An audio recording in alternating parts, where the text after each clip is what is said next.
اگر یہ کفار مکہ، اگر یہ مشرکین مکہ، یہ یہود و نصارہ آپ کی شان کو گھٹانا چاہتے ہیں، یا آپ کی شان کو گھٹا نہیں سکتے، یا آپ کی مقام کو گھٹا نہیں سکتے. کیوں؟ کیونکہ اللہ فرماتے ہیں وَرَفَعْنَا لَكَ ذِكْرَكَ، ہم نے آپ کا ذکر بلند کر دیا. تو یہ کون ہوتے ہیں؟ آپ کی شان کو گھٹانے والے، آپ کی شان کو کم کرنے والے. تو مصر کی عورتوں نے شاخ نبوت کو دیکھا تو شاخ بدن کاٹ ڈالی، اگر وہ مرکز نبوت کو دیکھتی تو مرکز بدن کاٹ ڈالتا. اعوذ باللہ من الشیطان الرجیم، بسم اللہ الرحمن الرحیم. قال اللہ تبارک و تعالی فی القرآن المجید ان اللہ وملائکتہ یصلون علی النبی یا ایہا الذین آمنوا صلوا علیہ وسلموا تسلیما.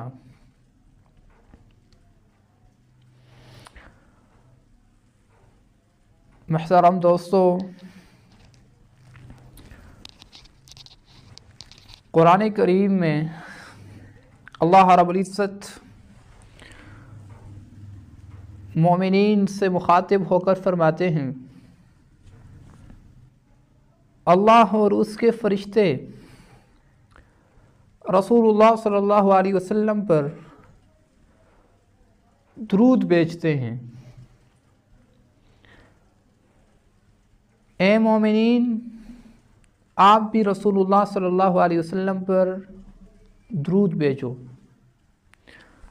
یہاں اللہ رب العزت نے حکم دیا ہے صلو. علماء کرام فرماتے ہیں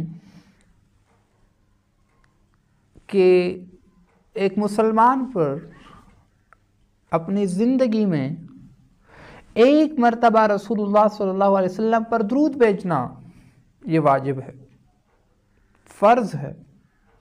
جس طرح نماز پڑھنا فرض ہے، جس طرح روزہ رکھنا فرض ہے، زکوٰۃ دینا فرض ہے،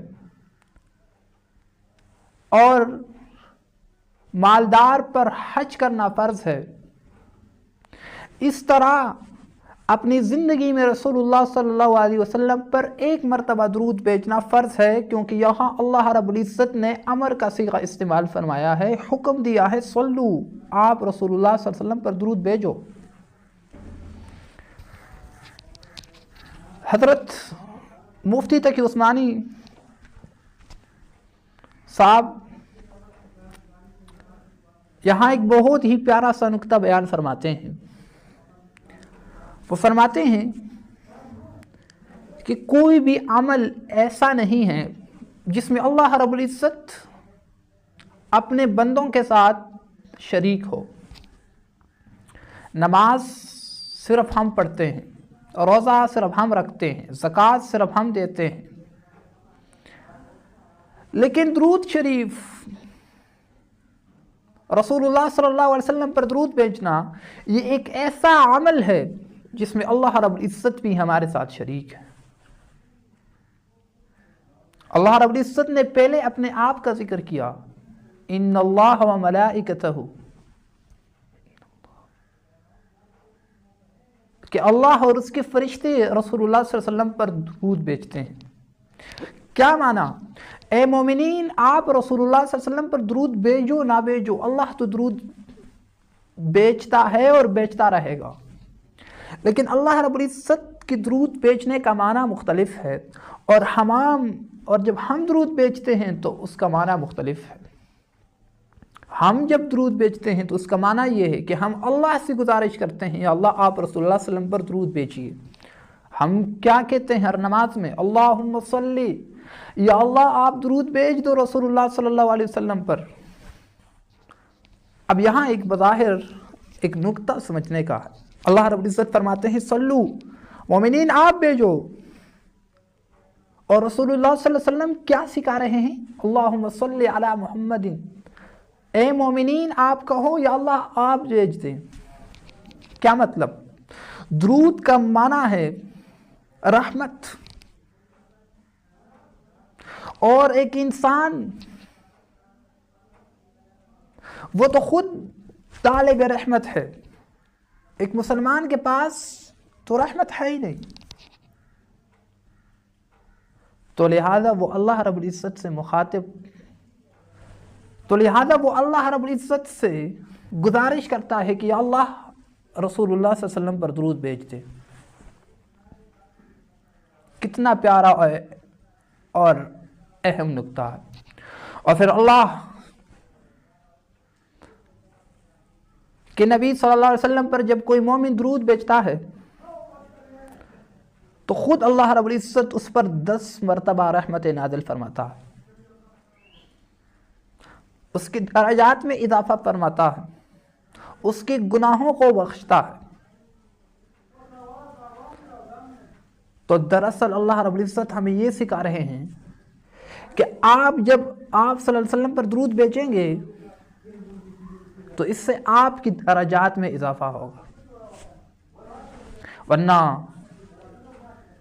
رسول اللہ صلی اللہ علیہ وسلم کا شان، رسول اللہ صلی اللہ علیہ وسلم کا مقام، رسول اللہ صلی اللہ علیہ وسلم کا مرتبہ، اس کے بارے میں تو اللہ رب العزت قرآن میں فرماتے ہیں وَرَفَعْنَا لَكَ ذِكْرَكَ، اے پیارے محبوب صلی اللہ علیہ وسلم ہم نے آپ کا ذکر بلند فرما دیا. وَرَفَعْنَا لَكَ ذِكْرَكَ، لَكَ آپ کے لیے، یا رسول اللہ آپ کے لیے. یہ کتنا پیارا جملہ ہے. آپ کا کوئی دوست ہو، آپ جس سے پیار کرتے ہیں، آپ اس کے گھر جائیں اور اس سے کہیں میں تیرے گھر آیا ہوں تیرے لیے، تو اللہ رب العزت رسول اللہ صلی اللہ علیہ وسلم کو فرماتے ہیں وَرَفَعْنَا لَكَ ذِكْرَكَ، اے میرے پیارے محبوب صلی اللہ علیہ وسلم ہم نے آپ کا ذکر بلند کر دیا. اگر یہ کفار مکہ، اگر یہ مشرکین مکہ، یہ یہود و نصارہ آپ کی شان کو گھٹانا چاہتے ہیں، یا آپ کی شان کو گھٹا نہیں سکتے، یا آپ کی مقام کو گھٹا نہیں سکتے. کیوں؟ کیونکہ اللہ فرماتے ہیں وَرَفَعْنَا لَكَ ذِكْرَكَ، ہم نے آپ کا ذکر بلند کر دیا. تو یہ کون ہوتے ہیں؟ آپ کی شان کو گھٹانے والے، آپ کی شان کو کم کرنے والے.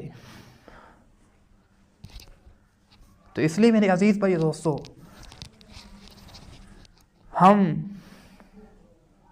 رسول اللہ صلی اللہ علیہ وسلم پر درود بھیجیں، رسول اللہ صلی اللہ علیہ وسلم کا تذکرہ کریں، کیونکہ ایک مسلمان کا سب سے بڑا محسن وہ رسول اللہ صلی اللہ علیہ وسلم ہے. ایک انسان اپنے آپ کا اتنا محسن نہیں ہے جتنا رسول اللہ صلی اللہ علیہ وسلم ایک انسان کا محسن ہے، ایک مسلمان کا محسن ہے، اپنے امت کا محسن ہے. اور خود ایک صحابی فرماتے ہیں کہ رسول اللہ صلی اللہ علیہ وسلم ہر وقت غم میں رہتے تھے، ہر وقت پریشان دکھائی دیتے تھے. صحابی فرماتے ہیں یہ غم تجارت کا نہیں تھا کہ میرا بزنس لاس ہو گیا. یہ غم کس چیز کا تھا؟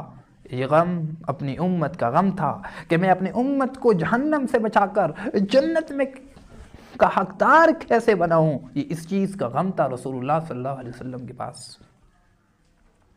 اور خود رسول اللہ صلی اللہ علیہ وسلم فرماتے ہیں کہ میری اور آپ کی مثال ایسی ہے جیسا ایک شخص پروانے وہ آگ میں کود رہے ہو اور وہ شخص اس پروانوں کو آگ سے بچا رہے ہوں، پکڑ پکڑ کر اس آگ سے بچا رہے ہوں.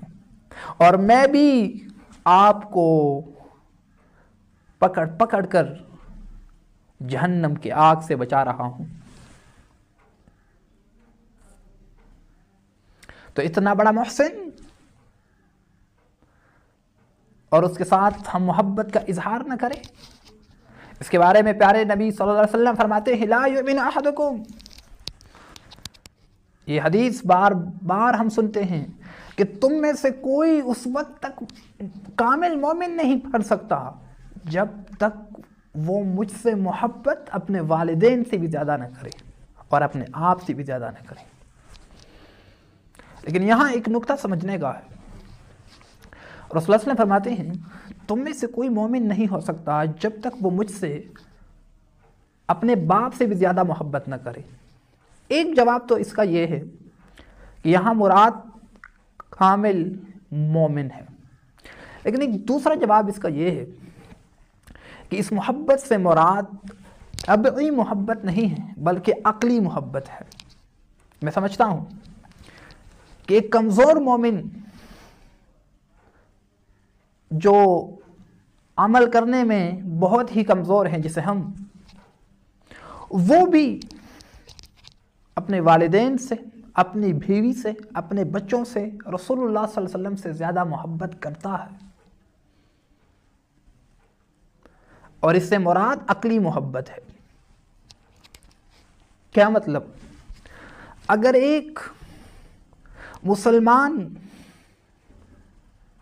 جو بظاہر دین کی احکام پر زیادہ عمل نہیں کر رہا اور اس کی بیوی رسول اللہ صلی اللہ علیہ وسلم کی شان میں گستاخی کرے تو میں سمجھتا ہوں کوئی برداشت نہیں کرے گا اس کو۔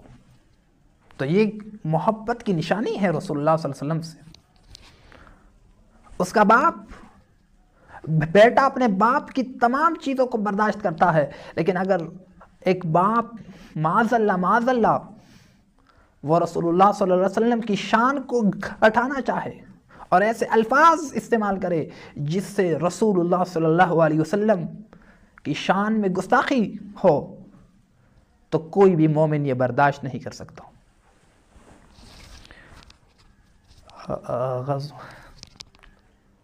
حضرت عبیدہ بن جراح رضی اللہ عنہ غزوہ بدر کے موقع پر اس کے والد گرفتار ہوئے، اور راستے میں جب وہ جا رہے ہیں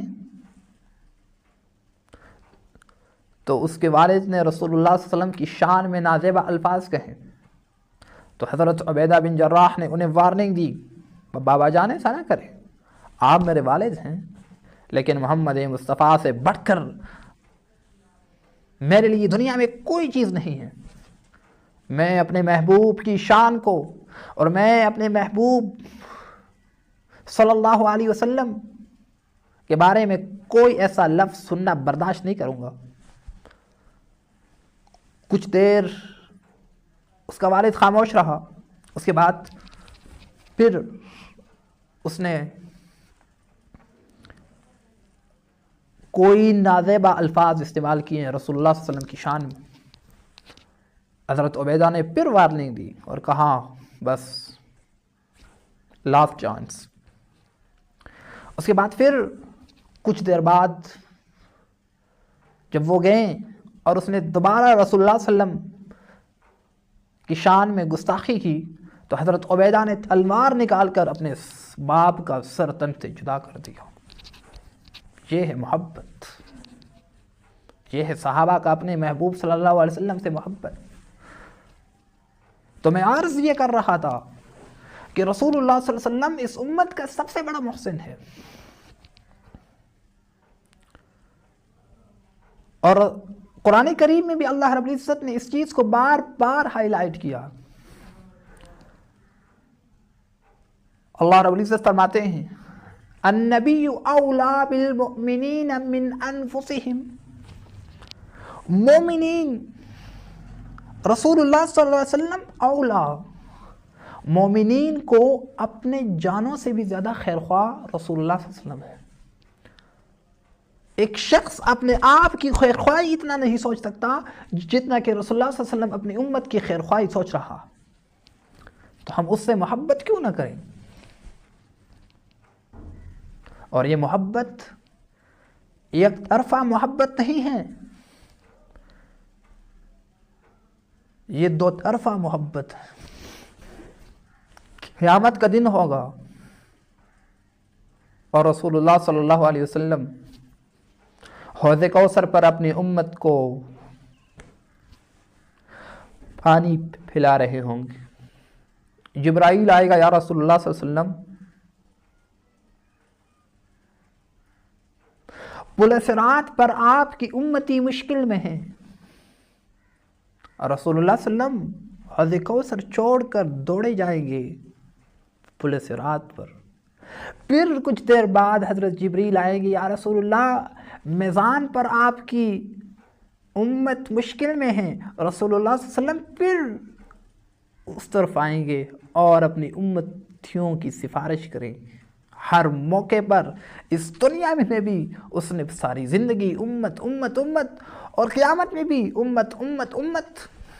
تو ایسے محسن سے اگر ہم محبت نہ کریں تو بتاؤ کس سے کریں؟ اور یہ محبت یہ صرف برائے زبان نہیں، برائے نام نہیں. محبت یہ ہے کہ ہم رسول اللہ صلی اللہ علیہ وسلم کی امتی لگیں. کوئی ہمیں دیکھیں تو وہ سمجھے کہ یہ رسول اللہ صلی اللہ علیہ وسلم کا امتی ہے. ہمارے اخلاق سے، ہمارے لباس سے، ہماری چال سے اور ہمارے رہنے سہنے سے، ہمارے پڑوس میں، مسجد میں، محلے میں، کاروبار میں، دکان میں، ہر جگہ ہم رسول اللہ صلی اللہ علیہ وسلم کی اصول، پرنسپل، ضوابط، قواعد، سنت، طریقے اپلائی کریں، تب جا کر ہم واقعی ایک کامل مومن بن سکتے ہیں.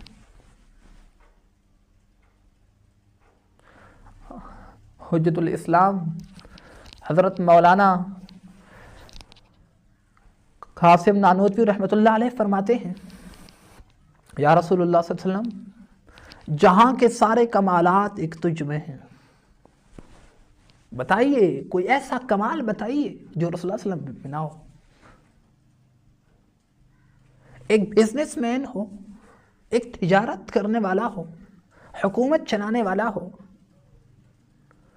اپنے بچوں کی پرورش کرنے والا ہو، مزدوری کرنے والا ہو، ہر شخص رسول اللہ صلی اللہ علیہ وسلم کی زندگی سے رہنمائی حاصل کر سکتا ہے اگر وہ حاصل کرنا چاہے تو. ہر شخص. اس لیے میرے عزیز بھائی دوستو، کم سے کم ہم رسول اللہ صلی اللہ علیہ وسلم پر درود بھیجیں اور یہ اصول بنائیں کہ جب بھی دعا کریں تو دعا کی شروع میں اور دعا کے آخر میں ہم رسول اللہ صلی اللہ علیہ وسلم پر درود بھیجیں. کیوں؟ کیونکہ درود شریف ایک ایسا عمل ہے کہ اللہ رب العزت اس کو ضرور بھی ضرور قبول فرماتے ہیں. یہ ہو نہیں سکتا کہ ایک انسان درود شریف بھیجیں اور وہ اس پر اللہ رب العزت اس کو قبول نہ فرمائے. ہمارے استاد محترم فرمایا کرتے ہیں اور بار بار اپنے وعظ و نصیحت میں یہ بات دہراتے ہیں کہ اگر ایک شخص وہ ریا کے ساتھ اپنے دکھاوے کے لیے بھی درود شریف پڑھے تو بھی اللہ رب العزت قبول فرماتے ہیں. اب بتائیے اس سے بڑھ کر اور کیا نعمت ہو سکتی ہے؟ تو جب ہم دعا کریں گے اور ہم رسول اللہ صلی اللہ علیہ وسلم پر درود بھیجیں گے تو دعا کی شروع میں اور دعا کے آخر میں جب درود شریف ہم پڑھیں گے تو یہ اللہ رب العزت کی رحمت گوارا نہیں کرے گی کہ میں دعا کا پہلا حصہ بھی قبول کروں اور دعا کا آخری حصہ بھی قبول کروں اور درمیان والا حصہ قبول نہ کروں. یہ ہو نہیں سکتا. تو لہذا درود شریف کی برکت سے اور درود شریف کی وجہ سے رسول اللہ رب العزت وہ انسان کی دعاؤں کو قبول فرما لیں گے. جب ہم دعا مانگتے ہیں تو اس طرف ہماری دھیان ہی نہیں جاتی. اس طرف ہماری دھیان جانا چاہیے کہ ہر دعا کی شروع میں اور آخر میں رسول اللہ صلی اللہ علیہ وسلم پر ہم درود بھیجیں. اور پھر سب سے افضل درود کیا ہے؟ وہ درود ابراہیمی ہے. اللہم صلی علی محمد وعلی آل محمد کما صلیت علی ابراہیم وعلی آل ابراہیم انک حمید مجید. یہ سب سے افضل درود شریف میں ان کا شمار ہوتا ہے. اور یہاں ایک نکتہ بالخصوص جو ہمارے اسکولوں میں اور کالجوں میں جو ہمارے نوجوان پڑھتے ہیں ان کے لیے اکثر یہ ہوتا ہے کہ ہم رسول اللہ صلی اللہ علیہ وسلم پر درود تو بھیجتے ہیں لیکن جب ہم کوئی تحریر لکھ رہے ہوں، امتحان میں بیٹھے ہیں یا کلاس میں بیٹھے ہیں اور محمد صلی اللہ علیہ وسلم کا نام لکھنا پڑے تو ہم محمد لکھ کر سواد ڈال دیتے ہیں، صلی اللہ علیہ وسلم نہیں لکھتے. یہ رسول اللہ صلی اللہ علیہ وسلم کے نام کے ساتھ نا انصافی ہے۔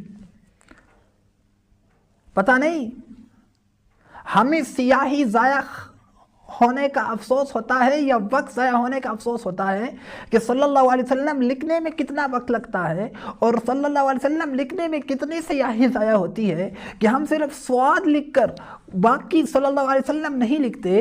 حالانکہ یہ بات علماء کرام بار بار کہتے ہیں کہ جس طرح صلی اللہ علیہ وسلم زبان سے کہنے سے اللہ رب العزت اس شخص پر رحمتوں کا نزول فرماتے ہیں، اس طرح ایک شخص اگر اپنی تحریر میں محمد صلی اللہ علیہ وسلم کے نام کے ساتھ صلی اللہ علیہ وسلم لکھیں تو اس پر جب تک وہ تحریر موجود ہے اس شخص پر رحمتوں کا نزول ہوتا رہے گا۔ اس لیے آج سے ہم یہ عادت بنائیں کہ پرچہ دینا ہو، کتاب میں لکھنا ہو کچھ، یا اسکول میں کہیں پر بھی محمد صلی اللہ علیہ وسلم کا نام آئے تو وہاں رسول اللہ صلی اللہ علیہ وسلم کے نام کے ساتھ صلی اللہ علیہ وسلم لکھنا چاہیے۔ یہ بہت ہی اجر و ثواب کا کام ہے۔